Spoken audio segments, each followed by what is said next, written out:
61 AD, the western edge of the Roman Empire. I'm Matthew Settle. Here a warrior queen rose in revolt. Her name was Boudica. She united the British tribes against Rome, sacking cities and spreading panic and destruction wherever she went. The Roman governor at the time, Paulinus, scraped together 10,000 men in a final attempt to crush her here, on the main Roman road, Watling Street. This battle would decide the fate of Britain and test the bounds of Roman conquest. Now, with new video game technology, you're about to see this great battle as never before.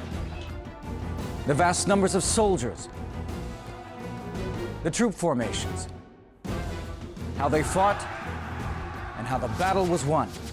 Get the view the generals wished they'd had. Now, on Decisive Battles.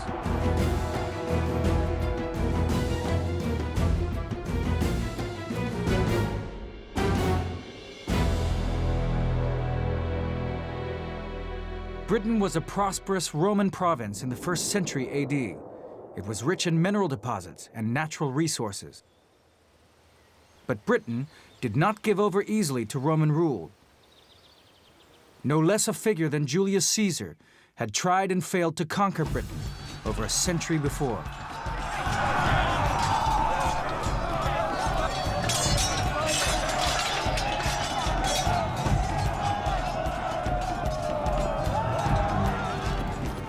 Rome successfully invaded Britain in 43 AD. But it took several more years to pacify the various tribes that populated the region.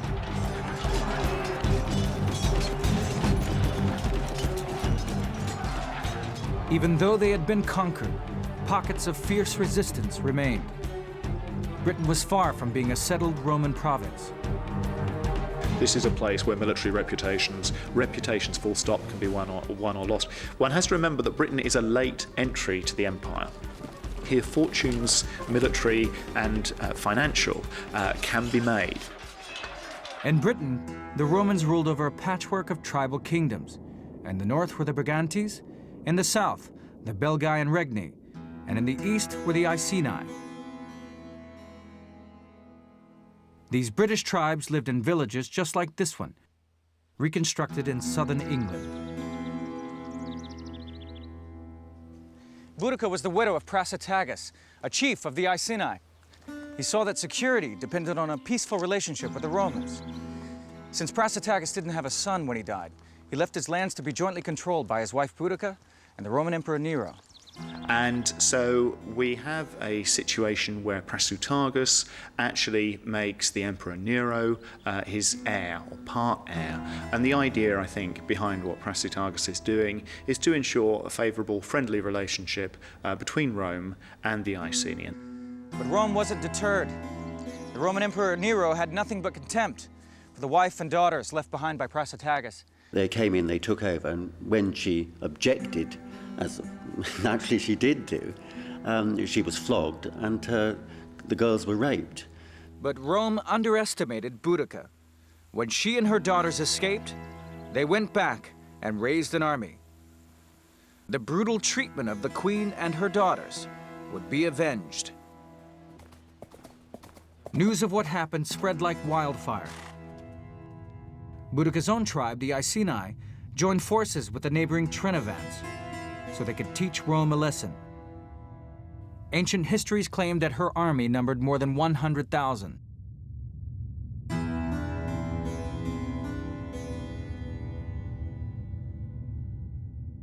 And like most Iceni women, she was not afraid of a fight. I suppose today she has special significance because she was, after all, a woman. Celtic society were rather big on women. Roman society was not like that at all. Roman writers make a lot of the fact that this rebellion is led by a woman. The Romans emphasise this very strongly in their accounts, and they regard Boudica as this very, very strange, sinister figure. Something rather unnatural, really. The Iceni fought with a variety of weapons: spears, swords, and axes.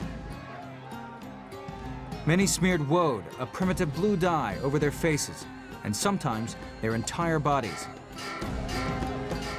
We know that the Celtic warriors traditionally fought without clothes on at all. I don't think that was necessarily true at this period. I expect they will have had trousers, and you also know they had great big moustaches. And one Roman writer, a man called Diodorus Siculus, says that when the Celtic warriors drank their soup, these moustaches acted as a sort of filter. Boudica now had an army of almost 30,000 men and women. She attacked the town of Camulodunum and utterly destroyed it.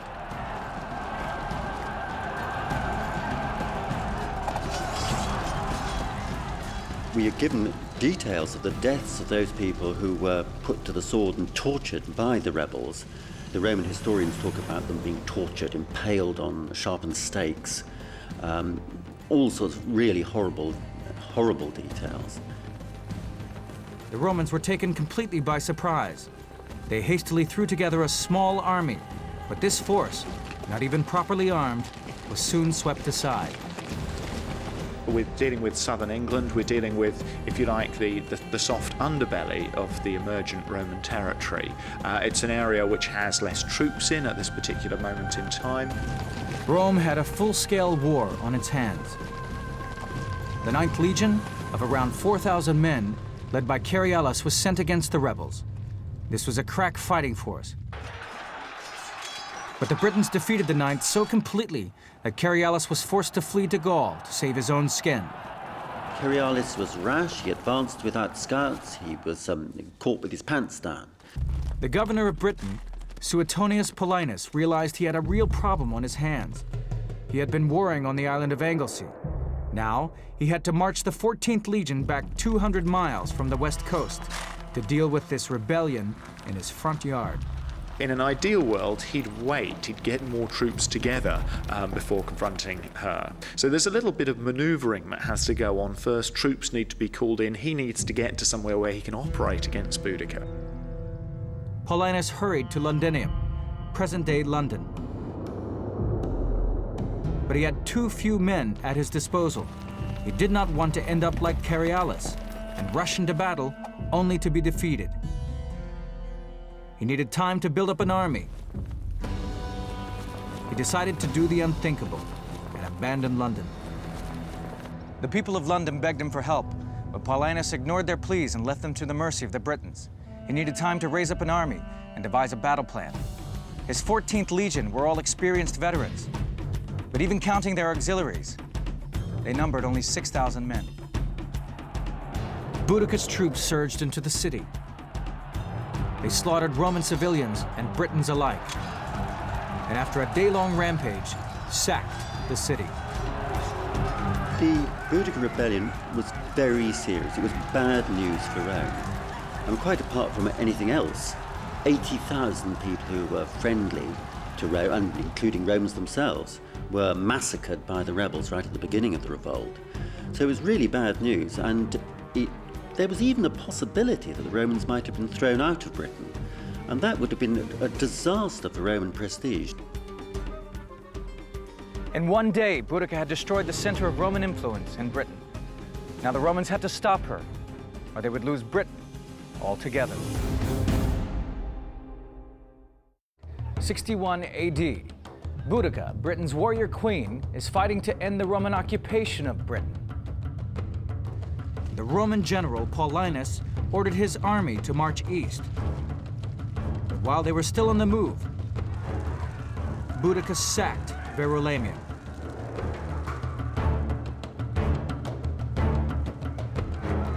The warrior queen seemed unstoppable. Now she turned north along the main Roman road, Watling Street.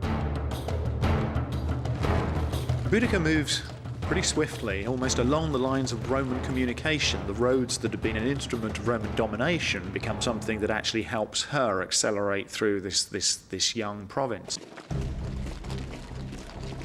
Paulinus had gathered more troops, including several hundred cavalry. But his 10,000 men were still greatly outnumbered, and they were tired from the long march. Paulinus expected the 2nd Legion to come to his aid, but the general in charge, Postumius, thought this was a suicide mission and refused. It may be that he was just too frightened. He realized that the crunch had come, and he perhaps thought that the Boudica's warriors would totally overwhelm Paulinus, and he wasn't going to be caught in that disaster too. Postumius' fears were well grounded. The Romans faced a force of at least 30,000 Britons. They were well supplied and supported by a huge baggage train. The scene was set for an epic clash as Paulinus marched out his weary veterans to face Boudica's baying horde. The Romans marched along Watling Street to meet them. Watling Street was the major Roman road north through Britain. Road building was a vital part of the Roman occupation.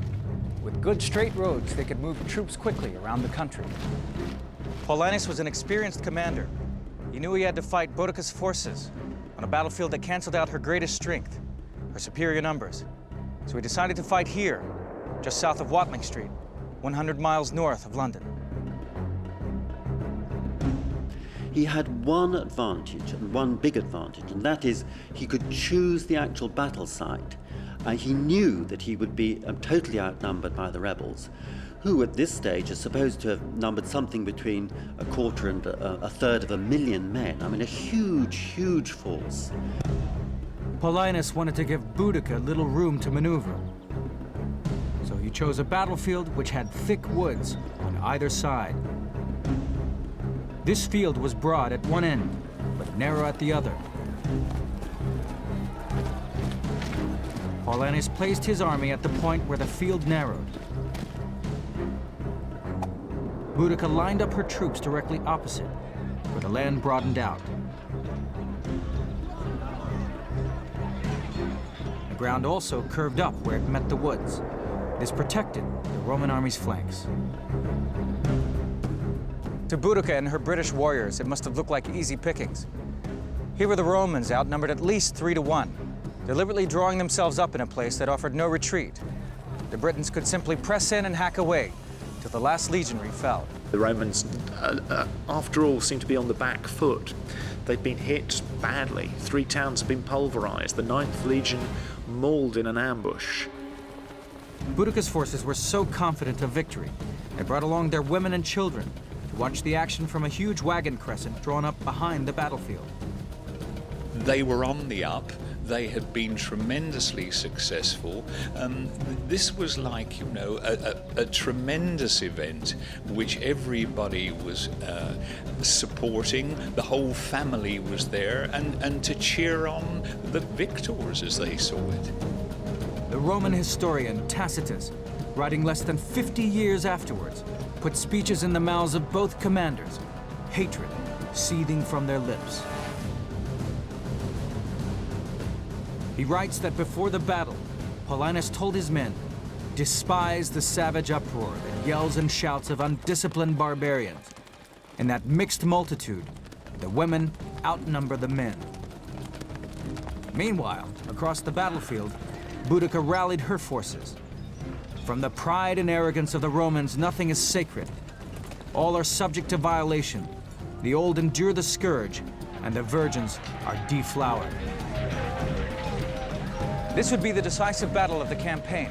Either Rome would win, or Boudica would get her revenge and take back Britain. The Britons made the first move, and with an almighty roar, the horde took up their weapons and charged at the Romans. The very first battle of Britain had begun. This time, the Romans knew what they were facing. They would not crack under the British assault, as the men of the 9th Legion had done. Now they would do what they did best: hold their nerve, be disciplined, and follow their drill to the letter. When the British came within 40 yards, the legionaries flung a volley of pila into the front ranks. These light spears were specifically designed to disrupt a charge of cavalry or infantry. The heavy metal heads lodged in the shields and weighed down the front ranks. The aim was to kill the enemy or trip them up. Since many of the Britons were lightly armed or even naked, this organized volley was devastating. Unluckily for them, Roman legionaries always carried 2 pila. Another organized volley turned the howling charge into a screaming slaughter. But still the Britons surged forward. Till now they had beaten every army the Romans had sent against them and destroyed their greatest city. They were determined to win this final battle. 61 AD. Boudica, queen of the Iceni, is fighting to end the Roman occupation of Britain. The Britons sent in wave after wave of warriors. Boudica watched the battle from her chariot. She could see this was a very different Roman force from the 9th Legion that she had smashed earlier in the year. It's an army that's used to fighting, very experienced, and under a very capable commander. These Romans had picked a good spot for battle. They were standing their ground. Her favorite technique of intimidating the enemy was not working against this veteran army. Her army was much larger, but it was being funneled into the narrow end of the battlefield. She could not outflank the Romans. All of the evidence appears to be that she was an extremely capable woman, a fighter, and she would have been in the battle and probably would have been in the thick of things.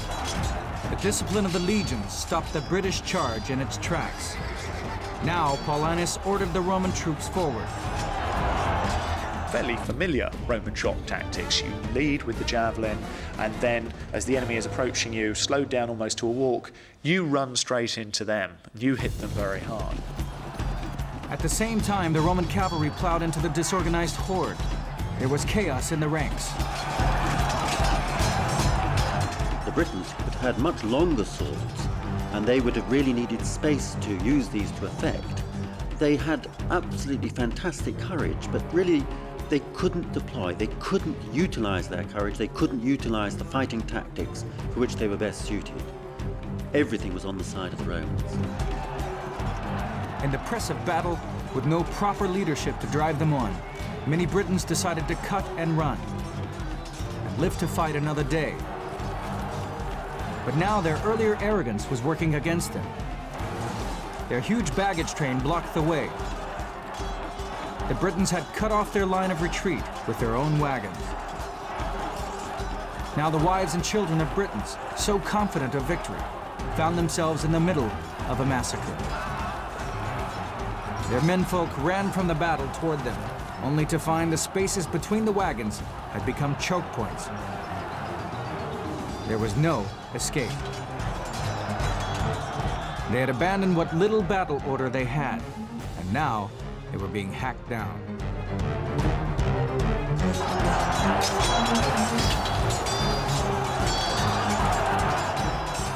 The Roman legionary fought with the gladius, the short stabbing sword, and stab upwards alongside the shield with the right hand into the stomach area of the enemy.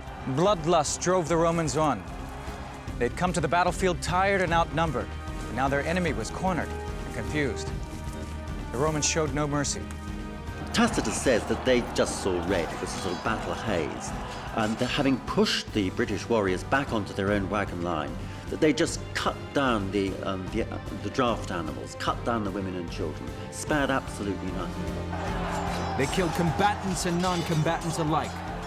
The Britons were caught between Roman steel and a barricade of their own creation, a crescent of chariots where their families had been watching, hoping to see a British victory. Now they too lay dead at the feet of the Roman troops. The death toll, though no doubt exaggerated in Rome's favor, reflects the incredible carnage done that day. It was claimed that Rome lost only 400 men to 80,000 Britons. I think it is likely that it was so. It would be very rash to say that 80,000 is anything like an accurate number, but I think it will have run into thousands. And as for the Roman losses, I think that 400 is probably the number of people who actually perished and fell on the battlefield. Whatever the figure, Rome had won a devastating and decisive victory. When Postumius, who had been afraid to help Paulinus, got word of the Roman victory, he was so overcome with shame that he committed suicide. Boudica raced from the battlefield. Capture would have meant being dragged back to Rome in chains, torture, and then execution. The Romans followed in hot pursuit. But before they could reach her, Boudica took poison and died. There are two stories about the fate of Boudica. One is that she fell ill and died. The other is that she took poison. The simple answer is we don't know. There is an urban myth that she is buried under platform 9 at King's Cross railway station in London, but there's absolutely no evidence to support that story. Boudica's death marks the end of effective resistance to Roman rule by the Britons. Though pockets of revolt remained, it was clear the Britons had been conquered by Rome and would remain under Roman rule for nearly 400 years. Rome hit him very, very hard. Boudica's actual legacy for Roman Britain really was Britain really worth all this? But the answer came back quite quickly thereafter. Yes, it was. Today, a statue of Boudica, the warrior queen, stands on the banks of the Thames. The woman who fought against the might of Rome remains an enduring symbol of defiance and a champion for her nation.